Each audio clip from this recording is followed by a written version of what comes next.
Dios les bendiga. Bienvenidos a este su espacio, La Voz de Dios te llama, órgano oficial del ministerio La Voz de Dios. Para esta ocasión vamos a traer un tema bastante conocido hoy en día. Y el tema que traemos es El Salvador en manos del Salvador. Entonces, sin más preámbulos, comencemos. Vamos a tomar un versículo de la Biblia en el libro de Jonás, su capítulo 3, versículos 5 y 6. En el nombre del Padre, Hijo y Espíritu Santo. Y los hombres de Nínive creyeron a Dios y proclamaron ayuno y se vistieron de cilicio desde el mayor hasta el menor de ellos. Y se despojó de sus vestidos, se vistió de cilicio y se sentó sobre ceniza. Amén. El Señor añada bendición a esta su santa y bendita palabra. Aquí hemos tomado una historia muy conocida tanto por el pueblo de Dios como por las personas que aún no han aceptado al Señor. Y es la historia de Nínive y Jonás. Voy a entrar en lo que es el tema del mensaje. El Salvador en manos del Salvador. Todos conocemos que El Salvador es una nación de Latinoamérica que ha estado durante mucho tiempo envuelta en lo que es la violencia, en lo que es un gobierno decadente por falta de oportunidades a sus miembros o a sus ciudadanos. Entonces sucede que a través de los tiempos esta ciudad o este país conocido como El Salvador con un nombre profético, pero ha sido desolada por lo que son las pandillas. No son más que grupos organizados de delincuentes, los cuales están aterrorizando a esta nación. Pero a partir de un tiempo en adelante, las cosas han cambiado en El Salvador. A partir del 1980, donde se realizó una guerra civil en El Salvador. A causa de esto, el país quedó destruido y muchas personas se fueron como refugiados a Estados Unidos. Alrededor de algunas 8,000 personas se fueron de refugiados a Estados Unidos. Cuando estas personas llegan específicamente al estado de Los Ángeles, allí se agrupan los salvadoreños al junto de los mexicanos para poder salvaguardar su vida de otros grupos o otras pandillas que ya existían en aquella ciudad. De allí entonces surgen lo que son las maras, la pandilla del barrio 18. Estas pandillas en un principio fueron organizadas juntas y eran, como se le puede decir, aliadas, fortaleciéndose en contra de las demás pandillas, tal vez de otras nacionalidades o de otras denominaciones que existían allá. Pero al tiempo fueron creciendo juntas y se convirtieron en rivales.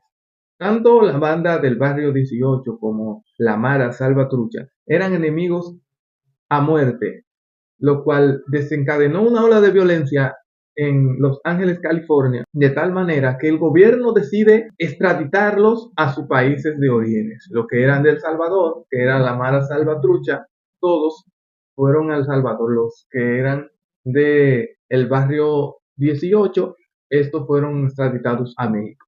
Pero ¿qué sucede? El Salvador, a causa de la guerra de 1980, estaba totalmente en un estado de abandono, en un estado de destrucción y en una crisis política. Cuando estos delincuentes ya organizados desde Estados Unidos llegan al Salvador, pues entonces encuentran el terreno fértil para ello poder crecer y aumentar en la violencia y el terrorismo. De ahí en adelante, tanto las Maras Salvatrucha como el Barrio 18 y otras denominaciones de bandas que habían asolado a El Salvador estaban operando por encima del gobierno, tanto que el gobierno central tenía que buscar acuerdos para disminuir la cantidad de muertes que ellos realizaban. El pico mayor de muertes que llegaron a percibirse en El Salvador fue de 105 personas por cada 100.000 habitantes. Una cifra alarmante, lo cual puso a esta nación como una de las más violentas de Sudamérica, Centroamérica y el Caribe. Ya vemos un poco de la historia de estas bandas, pero lo importante no es saber cuándo surgen ni cómo ellas operan. Lo importante es ver cómo, luego de que un hombre que es lavado por la sangre del Señor, un hombre que entrega a esta nación a Dios, toma el poder, entonces ahí vemos cómo la cosa cambia. Y ahí es donde traemos este libro de Jonás y la ciudad de Nínive, la cual estaba envuelta en delitos y pecados. Pero prosigamos. Hay elecciones. Y entonces es cuando Nayib Bukele toma el poder el 1 de abril del 2019, enfrentando tanto el COVID-19 como uno de los retos de cada gobierno, como todos conocemos, pero también asume el reto de empezar a luchar contra el terrorismo. Pero para esto, él tuvo que entrar en un estado de emergencia o un estado de excepción que no es nada más que suspender los derechos constitucionales de todos los nacionales salvadoreños para poder tomar decisiones drásticas tales como crear una cárcel en contra del terrorismo y todo el que esté involucrado en las bandas poderlo apresar sin ningún tipo de juicio ni derecho a juicio. Hay personas de los derechos humanos que dicen que los derechos fundamentales de las personas fueron violentados con esta medida, pero también debemos de entender que mientras las maras estuvieron operando matando personas indiscriminadamente y tenían la población en una zozobra total, también los derechos humanos de las personas estaban siendo violentados. Sin embargo, los más de 6.000 mareros que han sido apresados por el gobierno de Nayib Bukele no han sido asesinados, al menos que no hayan enfrentado a las autoridades, sino que han sido apresados en un centro de confinamiento del terrorismo. Pero esto no pudo haber sido efectuado si el líder, el presidente que es Nayib Bukele, no hubiese entregado la nación como lo hizo. Se humilló y entregó la nación del Salvador al verdadero Salvador. Y es por esto que han venido sucediendo estas cosas. De 105 homicidios por cada 100.000 habitantes, el presidente primero, cuando empezó a ver los resultados de estas acciones que Dios le había permitido realizar, vemos que entonces disminuye a 2.4 por cada 100.000 habitantes. Es decir, prácticamente un 99% de homicidios menos después de que el pueblo se humilla y reconoce que solamente en El Salvador, Cristo Jesús y Señor nuestro es que puede haber una nación salva y santa. Entonces, aquí en el libro de Jonás, su capítulo 3, versículo 5 en adelante, todos conocemos que Dios llama a Jonás en el capítulo 1 de su mismo libro. Viene palabra de Dios a Jonás y le dice: Jonás, vete a Nínive y proclama mi palabra de que habrá juicio sobre ellos. Pero ¿qué sucede? Que Jonás, conociendo que si el pueblo de Nínive se arrepentía y se volvía de sus malos caminos, Dios, siendo un Dios generoso, un Dios dadivoso, un Dios misericordioso, los iba a perdonar.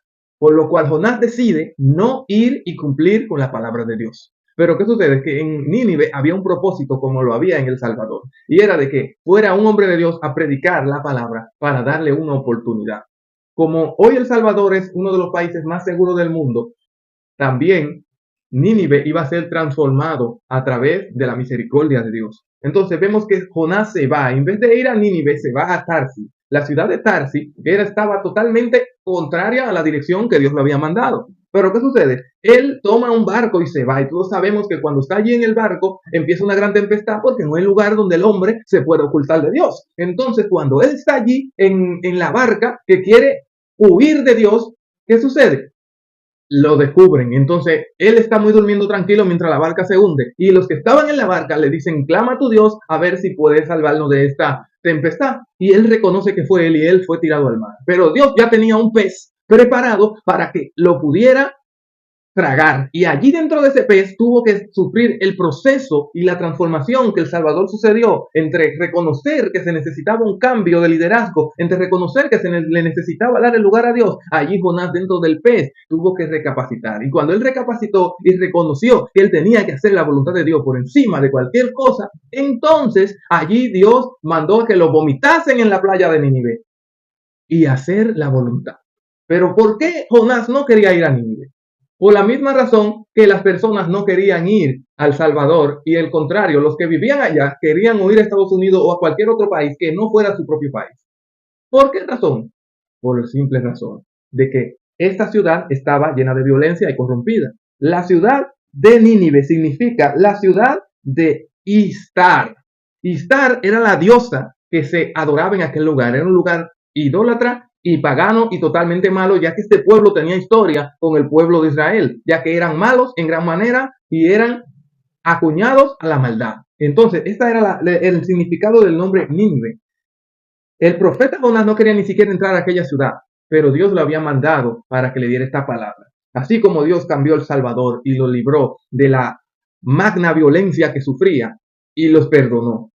Pero ¿qué sucede? Que Jonás le molestó esto porque él dice que él conociendo cómo es Dios, por eso no quería ir. Él conociendo cómo es Dios, por eso no quería ir y dar la palabra.